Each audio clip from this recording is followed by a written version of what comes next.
श्रीगुरुभ्यो नमः। हरिः ओम। गुरुब्रह्मा गुरुविष्णुर्देवो महेश्वरः गुरुसाक्षात् परब्रह्म तस्मै श्रीगुरवे नमः। गुरुपादारविन्दयोः नमस्कारान् समर्पयामि। ओं गणानां त्वा गणपतिं भवामहे कविं कवीनामुपमश्रवस्तमं ज्येष्ठराजं ब्रह्मणां ब्रह्मणस्पदान शृण्वन्नोतिभिः सीदसादनं गणपतिप्रसादसिद्धिरस्तु। प्रणो देवी सरस्वती वाजेभिर्वाजिनीवती धीनामभित्रियवतु ज्ञानानन्दमयं देवं स्फटिकाकृतम् आधारं सर्वविद्यानां हयग्रीवमुपास्महे। श्रीगुरुभ्यो नमः। हरिः ओम्। పరమేశ్వర స్వరూపమైన సభకి నమస్కారం చేస్తూ చక్కగా శ్రావణ మాసం అంటే దానికి నభోమాసే అని ఇదివరకు ఒకటి చెప్పుకున్నాం. నభోమాసే ఇందువాసరే అని. శ్రావణ మాసానికి నభోమాసే అని కూడా ఉంటుంది. ఇందువాసరే అంటే సోమవారం విశిష్టత. అలాగే కృష్ణాష్టమి, అలాగే చక్కగా మొన్న శ్రావణ మంగళ గౌరీ వ్రతాలు చేసుకున్నారు. అలాగే వరలక్ష్మీ వ్రతం జరిగింది. అలాగే చక్కగా నెక్స్ట్ కృష్ణాష్టమిని గోకులాష్టమిని కూడా అంటారు. ఈ కృష్ణాష్టమి అంటే రాత్రి ఎందుకు కృష్ణుని జన్మస్థానం జన్మాష్టమి కనుక కృష్ణుని పుట్టినరోజు కనుక కృష్ణాష్టమి నాడు పుట్టాడు కనుక ఈ అష్టమ గర్భాన్ని పుట్టాడు కనుక ఈ అష్టమ గర్భం ఎందుకు వచ్చింది? ఈ కంసుడు అనేవాడు మామూలుగా తన చెల్లులైన దేవకి వసుదేవుడు వాళ్ళు బాబుగా చక్కగా వాళ్ళందరూ ఉండేవారు. అనగా 6 పిల్లలు పుట్టేదాకా చక్కగా ఉన్నాడు కంసుడు, బాగానే ఉన్నాడు. 6 పిల్లల మేనకోడల్ని చక్కగా పిల్లలని మేనల్ని అందరినీ కూడా చక్కగా చూసుకుంటూ చక్కగా ఆనందంగా చూస్తున్నాడు. ఒకానొక టైములో తనలో తాను యోగమాయ కింద వచ్చి అష్టమ గర్భాన్ని పుడుతున్నాడు. అష్టమ గర్భంలో ఉన్నవాడు నీకు మేనలు తేటి నీకు సంహరింపబడతావని ఒక ఆకాశం నుంచి ఒక వార్త వినబడేటప్పటికీ ఆయన చెప్పేసి అన్నాడు. అప్పుడు ఇంక ఈ 6 పిల్లల్ని కూడా దేవకి వసుదేవుల్ని ఇద్దరినీ కూడా వాళ్ళని చంపేసి రాత్రి కొట్టేసి చంపేసి దాని తర్వాత ఈ దేవకి వసుదేవులందరినీ కూడా కారాగారంలో ఉంచాడు. ఈ అష్టమ గర్భం ఎందుకంటే రాత్రి 12 గంటలకు ఎందుకు కొడతారు అంటే నిశిరాత్రి అంటే పగట భాగాన్ని 6 భాగాల కింద విభజించాడు. ఒకటి ప్రాతకాలము అంటే 6 to 8 దాన్ని ప్రాతకాలము. తర్వాత కాలాన్ని సంఘవకాలం అంటారు. అంటే 8 to 12 గంటల దాకా సంఘవకాలం. మధ్యాహ్న కాలం దగ్గరికి వచ్చేటప్పటికి 12 to 2 మధ్యాహ్న కాలం. అపరాహ్న కాలం అంటే ఏంటి? 2 to 4. అపరాహ్న కాలంలో అని చెప్తే పితృదేవతలు పూర్వం చెప్పారు. పితృదేవతలు ఆబ్దికవులు పెట్టుకునేవారు. అపరాహ్న కాలం రా అన్నారు. అపరాహ్న కాలం అంటే మధ్యాహ్నం 12 గంటల అపరాహ్న కాలం కాదు, మధ్యాహ్నం 2 to 4 సమయం అపరాహ్న కాలం. అటువంటి కాలంలో పితృదేవతలకి తదినాలు ఇవన్నీ పెడుతుండేవారు. దాని తర్వాత సాయంకాలం అంటే 4 to 6 దాన్ని సాయంకాలం అంటారు. దాని తర్వాత నిశామకం అంటే 6 to 7. ఈ పగట కాలాన్ని 6 భాగాల కింద విభజించారు. అలాగే కంసుడు ఏం చేశాడంటే వీళ్ళిద్దరినీ కూడా శుభ్రంగా వీళ్ళందరినీ పెట్టుకుని భటులు వీళ్ళందరినీ కూడా పెట్టి కారాగారంలో వీళ్ళిద్దరినీ పడేసి శుభ్రంగా తాళాలను వేసేసి గొలిపోయాడు. అష్టమ గర్భాన్ని పుడుతుంది కానీ పాపం దేవకి గర్భదాల్చింది, గర్భం సిద్ధమైంది, ఇంకా పుట్టే సమయం ఆసన్నమైంది. అలాగే చక్కగా కృష్ణాష్టమి రాకపోయింది. వెంటనే రాత్రి 12 గంటలకి రాత్రికాలం 12 గంటలకి ఎందుకంటే 12 గంటలకు పుట్టేప్పటికి ఎవరైనా నిద్రావస్థకు వెళ్ళిపోవాల్సిందే. అందుచేత ఉత్తమమైనటువంటి వాళ్ళు రాత్రి పుడతారు అని శాస్త్రం చెప్తాం. అందుచేత రాత్రి 12 గంటలకి అంటే 12 గంటలకి అంటే అందరూ కూడా నిద్రావస్థలో ఉంటారు. అందుచేత ఏంటంటే వీళ్ళందరూ కూడా నిద్రావస్థలో ఉన్నారు. ఈ భటులు వీళ్ళందరూ కూడా గర్భం దాల్చింది, వచ్చేసింది, కృష్ణుని జన్మస్థలం అయింది. ఇక్కడ యోగమాయ మళ్ళీ అక్కడ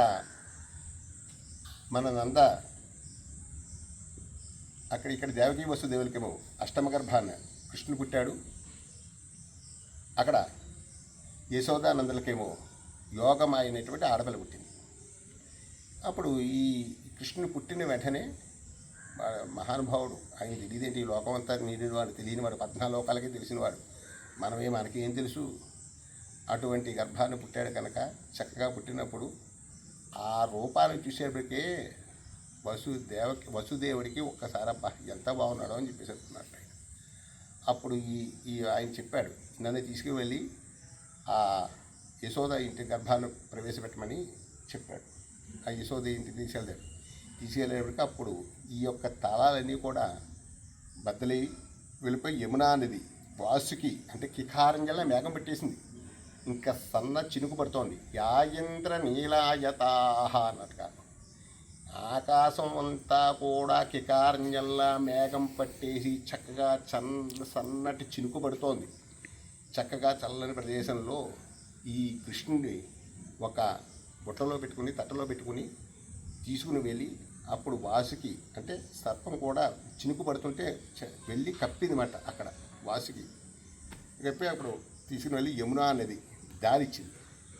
యమునా నది దారిచ్చి దేవకి అక్కడ నందగోపాల యశోద దగ్గర పడుకోబెట్టి ఆ యశోద దగ్గర ఉన్న యోగమాయని తీసుకొచ్చి మన దేవకి గర్భాన్ని పడుకోబెట్టేటప్పటికి అప్పుడు యథావిధిగా మళ్ళీ ఈ తాళాలు ఎలాగైతే వేశాడో కంసుడు, వీళ్ళందరూ కూడా నిద్రావస్థకి అప్పటికప్పుడే గుర్రపెట్టి నిద్రపోతున్నారు. వీళ్ళందరూ కూడా ఎవరికి కిమ్మన్నాస్తి, ఎవరికి కూడా ఏమీ తెలియట్లేదు. అందరూ కూడా శుభ్రంగా నిద్రపోతున్న సమయంలో మళ్ళీ ఆ యోగమాయ అనేటువంటి ఆడపిల్లని తీసుకొచ్చి ఆ దేవకి దగ్గర పడుకోబెట్టేటప్పటికి అప్పుడు కెవ్వుమని కేక వేసింది. ఎప్పుడైతే కెవ్వుమని కేక వేసిందో వీళ్ళందరూ కూడా ఉలుకుపడి లేచారు. లేచేపటికప్పుడు ఈ వార్త కంసుడి దగ్గరికి వెళ్ళడం, అప్పుడు కంసుడు వాడిని తీసుకురావడం, అప్పుడు దేవకి ఏడుస్తుంది అన్నమాట. ఏదైనా గర్భం తల్లి గర్భమే కదండి, ఆడపిల్లనైనా నీకు అష్టమ గర్భాన్ని మగపిల్లాడు కాదు, మేనల్లు కాదు, మేనకోడలు పుట్టింది, ఈ పిల్ల ఆడపిల్ల నిన్నేం చేస్తుంది అని చెప్పేసి అంటుంది, ఏడుస్తుంది. తాను పిల్లని అన్నగారు చంపేస్తాడని చెప్పేసి అటువంటి కొంగును పట్టుకుని ఆ పిల్లని అలాగ దాచిపెట్టి ఉంచింది. దాచిపెట్టేటప్పటికి అప్పుడు ఏం చేస్తాడంటే కంసుడు ఆ యొక్క పిల్ల యొక్క కాళ్ళు పట్టుకుని విసిరివేస్తే రాతి దెబ్బ తగిలి అది ఆకాశానికి ఎగిరిపోయేటప్పటికి ఆకాశం నుంచి విడబడింది. అదే యోగమాయ అంటే కాత్యాయని, సాక్షాత్తు అమ్మవారి యొక్క శక్తి స్వరూపమేది. అటువంటి అప్పుడు ఆకాశం నుంచి వినపడింది, నీ కంగారు పడకు, నీకు అష్టమ గర్భాన్ని జన్మించిన వాడు ఉన్నాడు, అక్కడ ఉన్నాడు, నంద యశోద ఇంట్లో పెరుగుతున్నాడు అని చెప్పేసి అన్నాడు. ఇదే సమయానికి అక్కడికి వెళ్ళేటప్పటికి ఈ గోపిక స్త్రీలంతా కూడా చక్కగా నందుడికి కొడుకు పుట్టాడని ఎంతో ఆనందపడిపోతున్నారు. అక్కడ పడిపోయేటప్పటికి ఎంతమంది ఆనందపడిపోతున్నారో అటువంటి ఆనందంలో వీళ్ళందరూ కూడా గోపికాంతలందరూ కూడా చూశాడు, అయ్యో నందగోపులకి కొడుకు పుట్టాడు అని చెప్పేసి వంశం ఏర్పడింది అని అందరూ కూడా వస్తున్నారు. అలా చూస్తుండగా ఆవులు కూడా దూడకి పాలు ఇవ్వకుండా చెంగుమని గింతలు ఇస్తున్నాయి. ఆవు పాలు 1 లీటర్ పాలు ఇచ్చే ఆవు 2 లీటర్ల పాలు ఇచ్చేస్తుంది. మొత్తం అంతా కూడా నందనవనంతా కూడా చక్కగా అస్యశ్యామలం అయిపోతుంది. మొత్తం అంతా కూడా కృష్ణుడు పుట్టడంతో అందరూ కూడా కృష్ణుని చూడడానికి వచ్చేస్తున్నారు. చంటి పిల్లని చూస్తుంటే కృష్ణలీల. ఎందుకు అంటే కృష్ణలీల ఎంతసేపు చెప్పినా కూడా చక్కగా చెప్పుకుంటున్నట్టే వెళ్ళిపోతుంటుంది. అటువంటి కృష్ణుడు జన్మాష్టమి కనుక శ్రావణ బహుళ అష్టమి నాడు చక్కగా పుట్టాడు. రోహిణీ నక్షత్రం దీనికి కృష్ణాష్టమిని గోకులాష్టమి అని కూడా అంటారు, పేరుంది. అటువంటి కృష్ణుని జన్మస్థలం అవడం, నందగోపాలంతో పెట్టుకోవడం, దాని తర్వాత ఈ గోపికాంతలంతా కూడా వెళ్ళి కుర్రాన్ని చూద్దామని వెళ్ళేట. చక్కగా కుర్రాన్ని తేజోవంతం చూసేటప్పటికి ఎంత మురిసిపోతున్నారో అందరూ కూడా. నందుడు ఏకంగా ఆనందపడిపోతున్నారు, యశోద ఆనందపడిపోతోంది. ఇటువంటి కుర్రాడు చక్కగా పెద్దగా అలాగా సంవత్సర కాలం అవుతోంది. ఈ గోపికాంతలంతా కూడా చూస్తున్నారన్నమాట. ఈ కృష్ణుని లీలలన్నీ కూడా చూస్తున్నారు. ఒక్కొక్కటి చెప్పుకుపోతే అనేకమైంది. అంచేతే భాగవతం చెప్పాలి, భాగవతం వినాలని. ఈ రామాయణం మహాకావ్యం, భాగవతం భారత మహాకావ్యం, ఈ 2 కూడా మహాకావ్యాలేది. అందుచేతే పిల్లలకి చిన్నప్పుడు నువ్వు కృష్ణుడు అలా ఉన్నాడమ్మా, అగో కృష్ణుడు బొమ్మ చూసి నువ్వు కృష్ణులా ఉంటావు అని చెప్పి చంటి పిల్లలు ఏడుస్తుంటే కూడా తల్లులు అన్నాలు అలా పెడుతూ ఉండేవారు. అటువంటి కృష్ణలీల. ఒక రోజున కృష్ణుడు చక్కగా గోపకాంత ఇంటికి వెళ్ళిపోతుంటే పెద్దవాడైపోతున్నాడు. ఈ గోపకాంతలందరూ కూడా యశోద దగ్గరకు వచ్చి నీ కొడుకు ఇలా చేశారో, అల్లరి చేశారో, ఎంతోమంది ఎన్నో డైరీ ఇంచుమించు ప్రతిరోజు కూడా కొన్ని వందల మంది వచ్చి చెప్తున్నారే నీ కొడుకు ఇలా చేశాడో, అక్కడ వెన్న కొట్టేసాడనో, ఇక్కడ ఆవుదోడిని కొట్టేసాడనో, లేకపోతే ఆవుదోడిని ఇప్పేసాడనో, దోల పాలు ఇప్పేసాడనో, ఇవన్నీ కూడా డైలీ కూడా ఏదో చెప్పుకునే వస్తున్నారు. ఏ తల్లి అయినా తన కొడుకు తప్పు చేశాడు అంటే ఆ తల్లిని తప్పు చేశాడని ఖండించదు. ఏ తల్లి అయినా సరే అది గర్భ. అందుచేతే ఆ కృష్ణుని పెట్టుకొని వాడు ఏమీ ఎరగని వారుల్లాగా వాడు అక్కడ చేసేసేవాడు, వచ్చేసి అక్కడ దూడ ఎక్కడికో కనబడితే దూడ పాలు పితికే ముందు దాన్ని పాలు పితుకుదామని ఇంకొక గోపకాంత వెళ్ళేటప్పటికి వీడి లోపల పాలు ఇప్పేటాక దూడ ఇప్పేసి వచ్చేసి ఏమీ ఎరగని బాల్లాగా వెళ్ళిపోయి లోపలికి వెళ్ళి బుద్ధిమంతుల్లాగా వెళ్ళి మంచం మీద కూర్చుని అమ్మ పెట్టి పాలిస్తే తాగేవాళ్ళ కూర్చునేవాడు. అటువంటి ఓ రోజున గోపకాంత ఇంటికి ఒకసారి వెళ్ళారు. వీళ్ళందరూ వానర సైన్యం అంతా వెనకాల ఉండేవారు. ఎక్కడైనా ఫ్రెండ్స్ ఉంటారు కదా, మన కుర్రాళ్ళు ఉన్నారంటే 4 మంది ఎలాగైనా కొంతమంది ఉంటారు. అలాగే వీరికి కూడా సైన్యం ఉంది. వీళ్ళందరూ వెళ్ళారు. ఒక గోపకాంత ఇంటికి వెళ్ళిపోయేటప్పటికి ఆ ఉట్టికి గంటలు కట్టేసింది. ఇవాళ ఎలాగైనా గోపాలను పట్టేసుకోవాలని, కృష్ణుని పట్టుకోవాలని వెళ్ళేటప్పటికి మొత్తం మీద అందరికీ పెట్టేశారు. గంటలు పెట్టేటప్పటికి గంటలు కట్టేసినప్పటికీ వీళ్ళందరినీ ఉట్టికి వేలాడుతోంది. పాలకుండలు అన్నీ కూడాను. జాగ్రత్తగా వెళ్ళాడు, ఇంట్లోకి దూరాడు. ఈ గోపకాంత తలుపు పక్కనే ఉంది. అప్పుడు ఈ తలుపు పక్కనే ఉంది. వీడికి చేసివన్నీ చక్కగా చూస్తున్నప్పుడు వీడు వెళ్ళాడు, ఎక్కాడు, చక్కగా వెన్న తీశాడు. ఆ పెరుగంతా పెట్టాడు. అందరికీ కూడా అందరికీ కూడా పెట్టేశాడు. వాళ్ళ ఫ్రెండ్స్ అందరికీ పెట్టేసేటప్పటికి కృష్ణుని తిందామని కూడా నోట్లో పెట్టుకుందాం అనుకున్నాడు. వెంటనే గంటలని ఒక్కసారి మ్రోగాయి.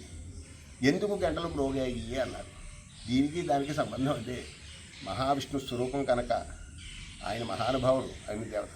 ఎందుకు మ్రోగాయి అంటే తెలుసా అండి, దేవుడికి నైవేద్యం పెట్టేప్పుడు ద్విపదే చతుష్పదే అని 12 గంటలకి దేవాలయంలో నైవేద్యం పెడతారు. నైవేద్యం పెట్టేటప్పటికి అర్చకుడు గంట కొట్టి నైవేద్యం పెడతారు. ఆ దేవుడికి నైవేద్యం పెట్టేటప్పుడు గంటలన్నీ కూడా మ్రోగుతూ ఉంటాయి. అయ్యా నువ్వు మహానుభావుడివి, అందుచేత నువ్వే దేవుడు కనుక నువ్వు గంటలు మ్రోగాయి అని చెప్పన్నారు. అలాగే కృష్ణలీలని కూడా చెప్పుకుంటూ పోతే బాగా ఉంటుంది.